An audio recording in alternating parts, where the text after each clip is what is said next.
Hello friends, welcome to Smile Talk paramedical channel. Friends ನೋಡಿ, ಈಗಾಗಲೇ ನೀವು ಯಾರೆಲ್ಲ SSLC ಮೇಲೆ PUC ಮೇಲೆ ಪ್ಯಾರಾಮೆಡಿಕಲ್ ಅಪ್ಲಿಕೇಶನ್ಗಳನ್ನು ಹಾಕ್ತಾ ಇದ್ದೀರಿ, ಇದೇ ತಿಂಗಳು 25ನೇ ತಾರೀಕು ತನಕ ನಿಮ್ಗೆ ಅಪ್ಲಿಕೇಶನ್ ಓಪನ್ ಇರುತ್ತೆ ಪ್ಯಾರಾಮೆಡಿಕಲ್ದು.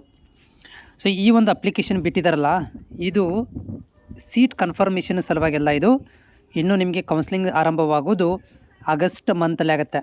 ಹಂಗಂತೇಳಿ 1ನೇ ತಾರೀಕು ಆಗೋದಿಲ್ಲ, ಆಗಸ್ಟ್ ಕೊನೆಯ ವಾರ ಅಥವಾ ಸೆಪ್ಟೆಂಬರ್ ಮೊದಲನೇ ವಾರದಲ್ಲಿ ನಿಮಗೆ ಕೌನ್ಸ್ಲಿಂಗ್ ಪ್ರಕ್ರಿಯೆನ ಆರಂಭ ಮಾಡ್ತಾರೆ.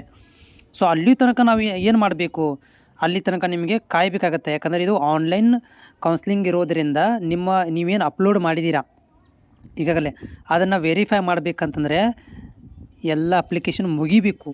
ಅಪ್ಲಿಕೇಶನ್ ಮುಗಿದ ನಂತರ 1 ವಾರ ಏನು ಮಾಡ್ತಾರೆ, ಮತ್ತು ಪೇಮೆಂಟ್ ಮಾಡಲಿಕ್ಕೆ ಟೈಮ್ ಕೊಡ್ತಾರೆ. ಅದಾದ ನಂತರ 1 ವಾರ ಮತ್ತೇನು ಮಾಡ್ತಾರೆ ಅಂದರೆ ಎಕ್ಸಾಮ್ 3 SSLC ವಿದ್ಯಾರ್ಥಿಗಳು ಕೊಡ್ತಾರೆ. ಇದೆಲ್ಲ ಮುಗಿಬೇಕಂದ್ರೆ ಆಗಸ್ಟ್ 15 ತನಕ ಹೋಗುತ್ತೆ. ಅಪ್ಲಿಕೇಶನ್ ಮುಗಿಲಿಕ್ಕೆ 15 ತಾರೀಕು ತನಕ ಹೋಗುತ್ತೆ. ಮುಂದೆ ಒಂದು 20 ಡೇಸ್ ನಿಮಗೆ ಏನು ಮಾಡ್ತಾರೆ ಅಂತಂದರೆ ಡಾಕ್ಯುಮೆಂಟ್ ವೆರಿಫಿಕೇಷನ್ ಮಾಡ್ತಾರೆ ಮತ್ತು ನಿಮಗೆ ಮೆಸೇಜ್ ಕಳಿಸ್ತಾರೆ.